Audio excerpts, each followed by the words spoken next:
So the action potential is going to travel down the neuron into the synaptic end, and the voltage gated channels are going to open up, and calcium is going to be in the synaptic end.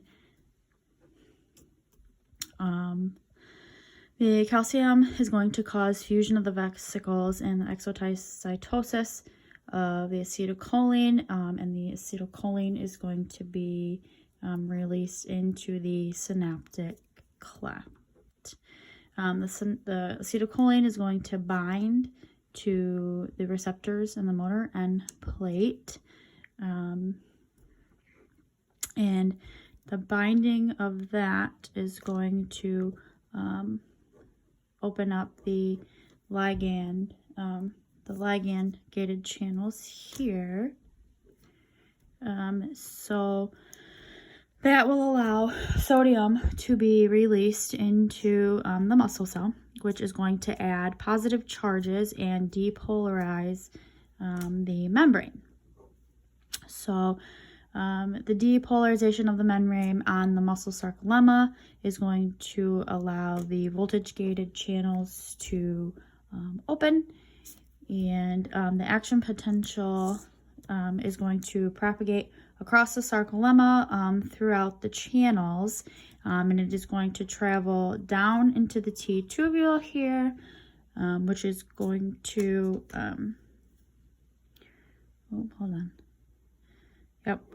go down to the T tubule here, because in order to release the calcium from these, it has to travel down this T tubule, so that's why it won't. It doesn't stay on the top. So from there, when it comes into the T tubule and opens up the voltage gated channels, calcium is then going to be released. So on to our next picture. So once calcium is released into the muscle fiber, it is going to bind to troponin. And troponin is already binding to tropomyosin, and tropomyosin is what's going to block the myosin heads from grabbing onto the actin. So if calcium is going to pull away the troponin and the tropomyosin away from the myosin heads. With that being said, it goes into the cross bridge cycle. So ATP is going to bind to a myosin head, and the ATP is going to break down through the occurrence of hydrolysis, and that is going to become ADP. So before it does all of that, when the myosin head grabs a hold of the actin, it's going to go through the first power stroke and begin pulling.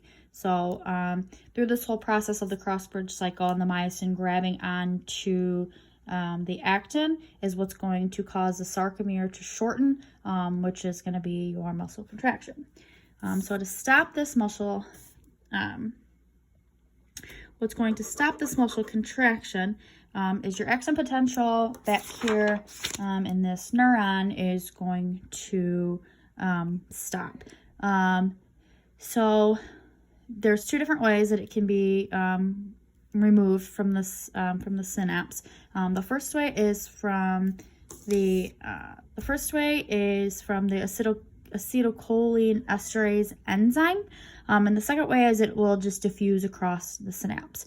The removal of the acetylcholine is going to stop, this whole process. So your sodium is going to be removed because it's not going to be allowed back in without the acetylcholine opening up the channels, and the same thing for the calcium. So the whole process will start. So the calcium will go back into the sarcoplasmic reticulum, and the sodium will go back into the cytoplasm. So your myosin and actin are going to be back to where they were. Tropomyosin is going to block the myosin from grabbing the actin, so your muscle is going to be relaxed. So the myasthenia gravis, that disease, it produces antibodies that are going to block acetylcholine receptors. So if your acetylcholine receptors are blocked, you're not going to be able to go through the muscle contraction process. And as the disease progresses, you're going to lose, your muscles are going to become weak, and you're going to lose functions, because, the more the disease progresses, the more acetylcholine receptors are lost through that disease. So there we go.